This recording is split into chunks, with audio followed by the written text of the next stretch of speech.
Well, thanks very much for inviting me here firstly, and for everyone for turning up. Looks great. I think we're all surprised and how magnificent it is. So if there's one thing that I want you to remember from the talk that I'm going to give you today, I've got 15 minutes, it's markets are volatile. That's the current state of the markets. They're volatile, but the reason why they're volatile is because we're going through an interest rate cycle, okay? And you shouldn't panic about that, because we've been through many of these, and even if it's your first one, welcome to your first interest rate cycle. They can be bad. This one's quite a big one, I'd say. But we've been through this before, and the bottom line, or at least the silver lining of an interest rate cycle, is that it throws up opportunities, okay? So don't get too bearish.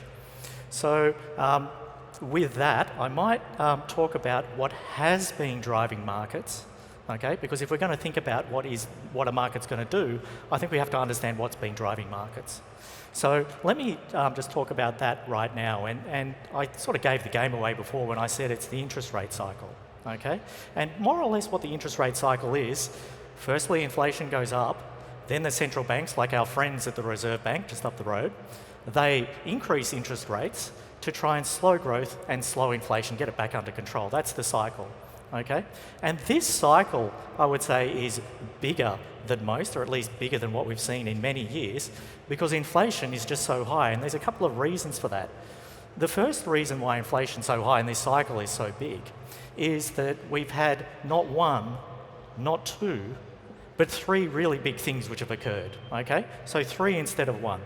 And the second reason is that those three things have happened in quick succession, okay?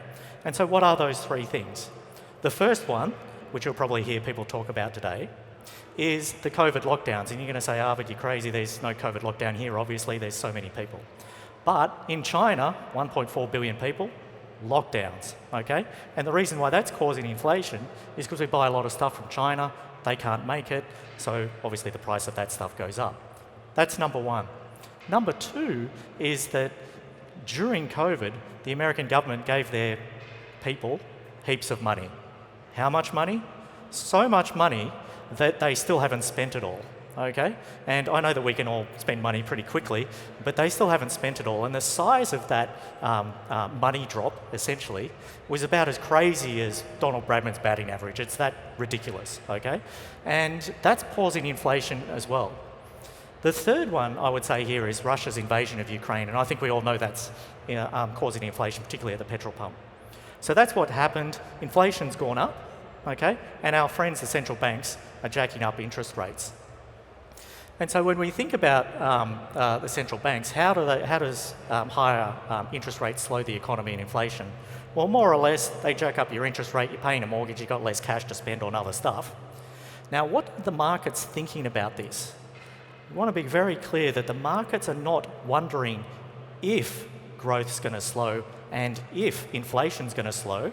That'll happen. What they're wondering is when it's going to happen, okay? And how big it's going to be, okay? So that's what we don't know. That's what markets are wondering about. They're thinking, when is it going to be and how big is it going to be? But I think there are a couple of things that we do know here. The first thing that we do know is that in Australia, if you raise interest rates, growth slows pretty quickly because we mainly, most people, have a mortgage with a variable rate, okay? So we feel the pinch pretty quickly. Now, our friends in America, it's different because, lucky them, they tend to have 30-year fixed rate mortgages. So when the Federal Reserve, which is basically the Reserve Bank of America, raises interest rates, they don't feel the pinch so quickly, okay? And so what that means is that interest rates in Australia are probably not going to go up as much as they are in America, okay? Because the Reserve Bank gets more bang for its buck. And what that means for markets is, well, that explains entirely why the Australian dollar's down 15% this year. Because people said, you know what, I can get a better return in America, I'm selling my Australian dollar assets, I'm buying US dollars, okay? That's more or less what's happened, and that can explain it. But people are wondering how much those interest rates are going to move, and that's why the dollar's been quite volatile. That interest rate cycle, which I just talked about, that also explains why share markets are down 25% this year, okay? Which is a lot. It's a big fall. And interest rates, which have gone up, explains most of that. But there is a couple of other things that I want to talk about. The first one is, as the economy is slowing, and it has been slowing, doesn't really feel like it, but it is slowing, companies make less money. Okay, I think we understand that, so that's reducing share prices. But there's another thing which is happening.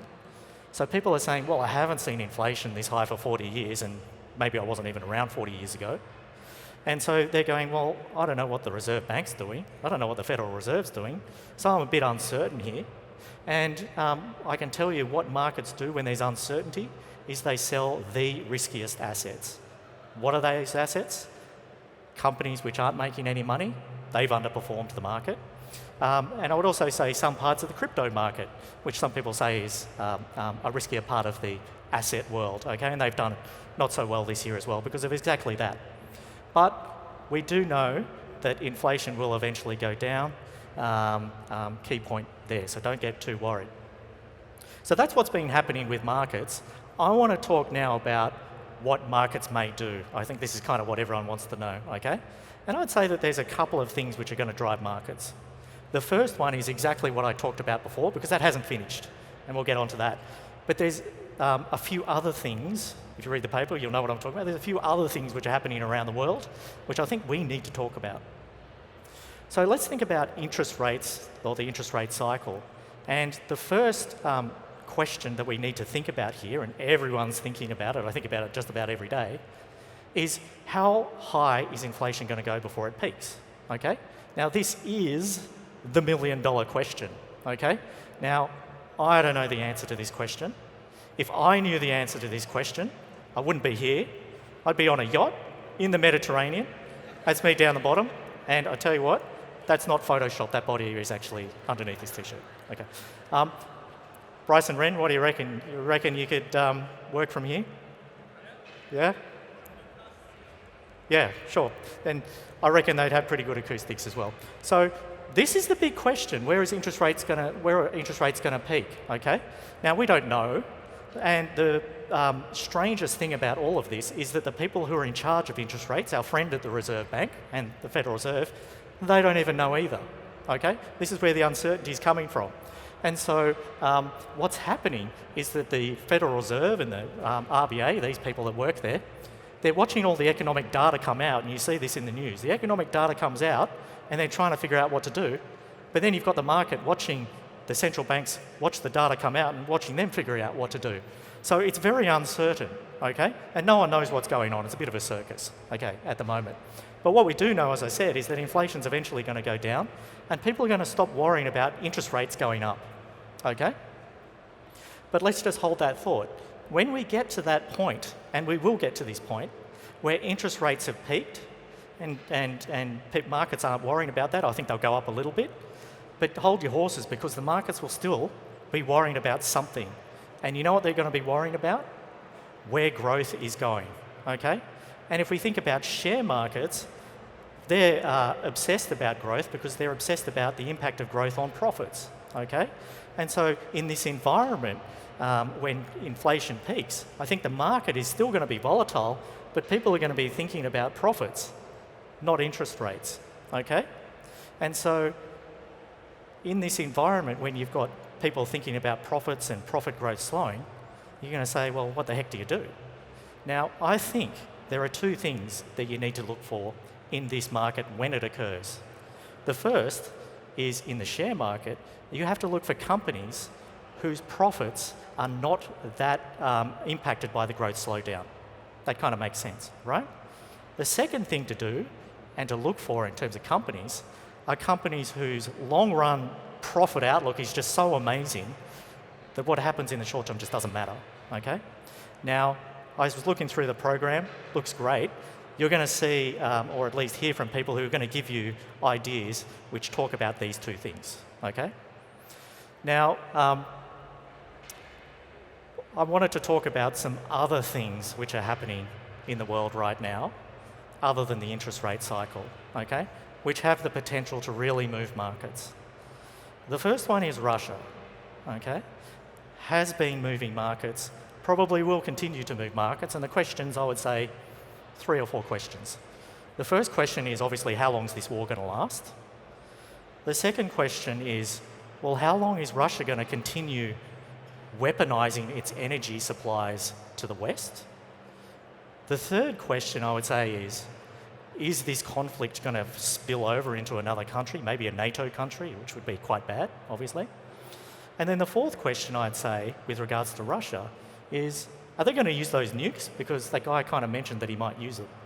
So, as an economist, I'm trained to predict what the median person's going to do, okay? Someone sitting right in the middle of the crowd. But Vladimir Putin's not a median person. He's an autocrat. He's not a normal person. To be an autocrat, you're kind of in the 1%ers, okay? Now, I think you need to be more of a psychologist or a psychiatrist to figure out what this guy's going to do. So that's not really my spot, okay? He's an autocrat. He's got a nuclear weapon, and by the way, he's told you he might use it, okay? So you've got to take this stuff seriously. For our part, we think it's unlikely he's going to use it, but obviously he's told you he might use it, so the probability is not zero. If he uses it, bad for markets. So that's one thing you've got to watch. The second thing is what's happening in Europe, obviously impacted by what's happening in Russia. I think that they're going to go into a recession, basically, because of what's happening, probably in one already. So the question now is, what does that cause? And we all know that in recessions, people tend to get a bit angry, okay? You lost your job, you're a bit cranky. So the question is, when they get cranky, who do they take it out on? Do they take it out on their own government, right? In which case, they turf the government out, and changing governments often leads to volatile markets and uncertainty. Or maybe what the Europeans will go is something like this, you know, I'm just going to crack it completely, and I want to leave Europe, just like the UK did with Brexit. Now, if that happens, that's a major market movement that you're staring down the barrel of. Don't think that's going to happen, but you've got to keep an eye on it. China is obviously really important, and China's being locked down. So the question is, when are they going to reduce or maybe eliminate the COVID zero policy? That would be positive for markets if that happened. The other question is, are they going to invade Taiwan? Because we kind of hear a lot about that as well. That would be negative for markets. And then the third thing, which is getting more important at the moment, is, well, what are the Chinese going to do, and how are they going to react to America, which is quite obviously trying to strangle their economy by reducing their ability to access semiconductor chips, which are basically in everything. You see the mobile phones, it's full of them. Now, we don't think that China's going to invade Taiwan anytime soon, but we do think that they're going to gradually get rid of this COVID zero strategy. Both of those things are positive for markets. Let's turn to the US, which is kind of important. I think there's three things you've got to think about in the US. The first one, how long is the US going to keep supporting Ukraine? How long is the US going to keep strangling China? And the one which we'll probably talk about the most is what's going to happen to Donald Trump. Is he going to make it back in the White House? Because that was kind of an interesting period as well. So I think they're the things to talk about and think about in America. For Australia, where we live and we care about the most, obviously, what about the growth outlook in Australia? And I always tell people, there's only two things you need to worry about and think about when it comes to the Australian economic outlook: housing and mining. With regards to housing, we all know that housing is very reliant on interest rates. The RBA knows that, so that goes into the mix. And for the mining sector, most of the stuff that we dig out actually goes overseas. So it really depends on what happens to those overseas economies, in particular China, which we just talked about. So that goes in the mix as well. But I said earlier, I don't think the Reserve Bank's going to raise rates as much as the US will, and that's going to keep a lid on the Aussie dollar.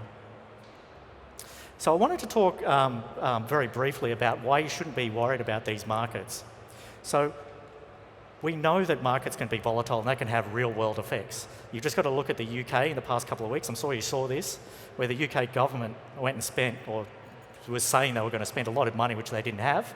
They blew up their own bond market and they blew up their own currency. Okay, so markets really pay attention to this. But don't get too worried, because as I said, we're in an interest rate cycle. This happens all the time. If it's your first one, again, welcome to your first interest rate cycle. But we've been through this. We know how these play out. We don't know how this one will play out because it's slightly different. We've got higher inflation. But we have been through these cycles before, and they throw up opportunities. Markets are fearful because of what's happening. And there's a person which we all know, Warren Buffett, who has a line, right? A very famous line. He said, "Be greedy when markets are fearful." Okay? Now, I don't know about you, but I think this guy knows what he's talking about. He's kind of turned himself into $100 billion worth of wealth. So I'd listen to what he says, and that's why I reckon we can have him on the yacht as well. Okay? That's him there. And I reckon, what do you reckon? Get him on the podcast as well? Yeah? Yeah? Yeah. I think you'd have quite a few listeners if you got him on the podcast. So I think we should all be a little bit like Warren Buffett at the moment. If you've got $100 billion in your back pocket, I think you know what you're doing. Maybe you think about being a little bit greedy when others are fearful. So I think I'm running out of time. I wanted to just reinforce that markets are volatile because of this interest rate cycle. We've been through them before, we've seen them before, throw up opportunities, maybe be a bit greedy. I'm about to walk off the stage, but what I wanted to tell you is that you can see a picture up there. There's me and George Clooney. Apparently you can get a free drink at the Magellan tent, which is some tequila. If you want to know why we're showing a picture of George Clooney, they'll tell you at the tent. And while you're waiting to get your drink at the tent, maybe you can figure out which one of these two was voted twice the world's most sexiest man. You can think about that. Anyway, that's me. Thanks very much for listening. Equity mind. I will say this about investing. Everything you do learn is cumulative. What I learned at 20 is useful.